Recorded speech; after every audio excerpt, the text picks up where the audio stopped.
elevator systematically stops at every floor. Story 95. Every time they look in the mirror, a booger is hanging out of their nose, and they are the only ones who can see it. Story 96. Their satellite navigation system talks over the top of their audiobook and won't rewind quite far enough to hear it again. Story 97.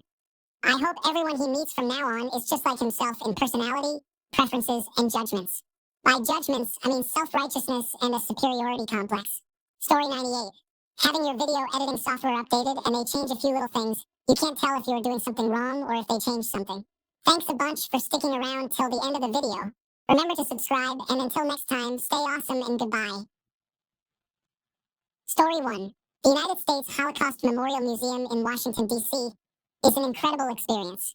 It is heart-wrenching to walk through the museum and see what happened to the victims of Nazi rule. Story 2. The killing fields in Cambodia. I walked out alone, listening to the commentary and victim experiences. How do we so easily let this happen repeatedly, turning a blind eye because it doesn't directly affect us? It is a hideous way to live. Will we ever learn? Story 3. Tuol Sleng Genocide Museum, Cambodia. I decided I didn't want to go to the killing fields.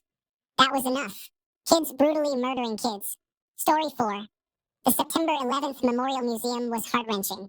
They did a great job showing how the victims were everyday people who went to work on a Tuesday in September and never came home. Story 5.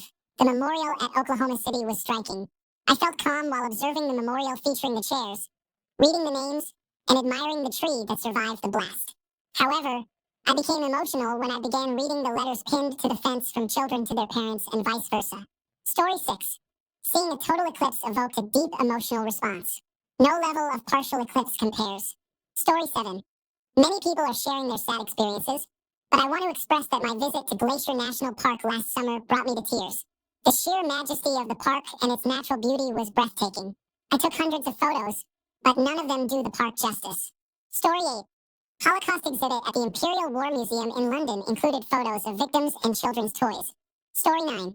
The National Civil Rights Museum and the Lorraine Motel Museum in Memphis, Tennessee, left me feeling saddened and appalled by the hardships that African Americans have faced throughout their history. They and their allies have endured so much. Story 10.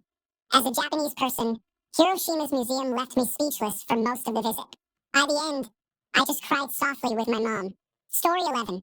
An exhibit inside one of the buildings at Auschwitz features video recordings of Jewish communities' daily life before World War II, following a morning spent visiting the camp and witnessing the atrocities that occurred there. Story 12.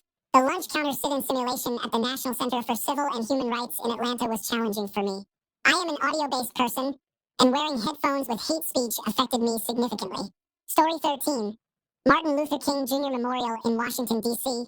was impressive when it opened. I observed a multi-generational African-American family enjoying the monument. A grandmother in a wheelchair, an older man pushing her along, a younger mother, and her little girl were present. As an average white guy, witnessing a family of color who collectively must have experienced the full spectrum of American racial discrimination and violence was very powerful.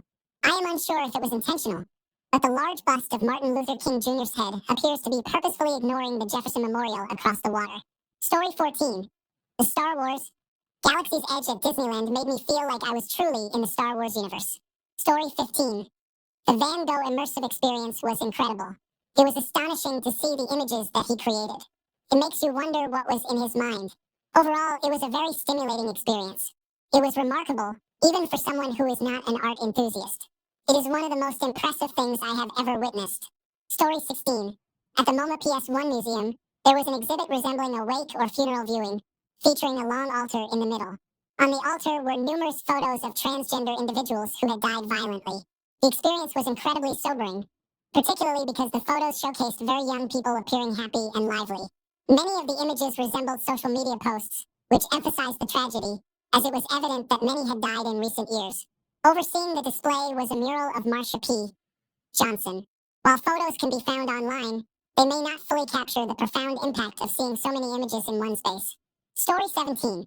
The Titanic Museum in Belfast offers an incredible experience that explores both the sinking and the creation of the famous ship. The first half of the museum highlights the significance and scale of the cruise ship's construction for Belfast's economy. A large window provides a view of the dry dock construction area where the Titanic and its sister ship were built.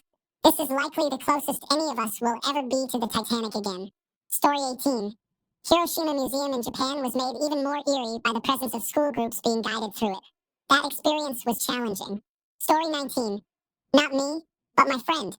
This isn't as poignant as the top posts, but she saved up money to go to Tokyo Disneyland specifically for the Beauty and the Beast ride. We weren't expecting it to be a 9-minute walkthrough of the movie. She felt as if she was in the film itself, and I was impressed by how good the animatronics and light show were. She was seated with another foreign couple, whom we can call Disney fans. They said they worked for Walt Disney World and mentioned that the ride in Tokyo Disneyland raised the bar significantly. By the end of the ride, my friend and the woman were in tears. My friend is planning to save up and wait another year before experiencing Frozen at either Hong Kong Disneyland or Tokyo Disneyland. Story 20. Team Lab in Tokyo was an incredible experience that felt almost surreal despite being completely sober. I found myself overwhelmed with joy and emotion, shedding happy tears. In contrast, the memories of Ground Zero evoke sad tears. Story 21.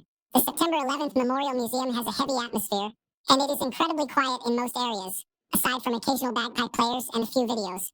They have a room with pictures of almost every person who died, and one of those was a vacation photo of a man standing in Rome. I recognized the area because I had been there before, and it struck me that I had a connection to this man. It is hard to explain, but it felt very profound at the time. It made the event feel more personal rather than just something that happened when I was younger. Story 22. Most recently, I wasn't really crying, but I felt incredibly close to that emotion while seeing the Grand Canyon. During a road trip, we traveled the entire Grand Staircase down to the Grand Canyon. Staring at it and reflecting on how long it has been there and how long it will continue to be moved me deeply.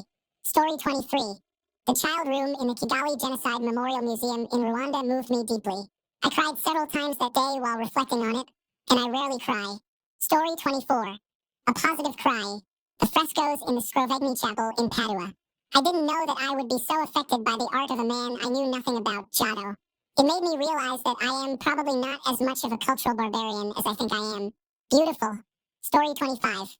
Not quite the same as a museum or historical location, but the opening scenes of Saving Private Ryan impacted me deeply. I had always heard about storming the beach at Normandy, but I didn't fully understand its significance until I saw that opening sequence. Story 26. Walking through old historical sites where you can almost feel the past around you is always surreal. Places like Pompeii or ancient castles have that kind of energy. Story 27. There were two significant locations, the Collinwood School Fire Memorial and the Hazarat Angel, at Lakeview Cemetery in Cleveland. Both were very overwhelming to finally stand in front of. Story 28.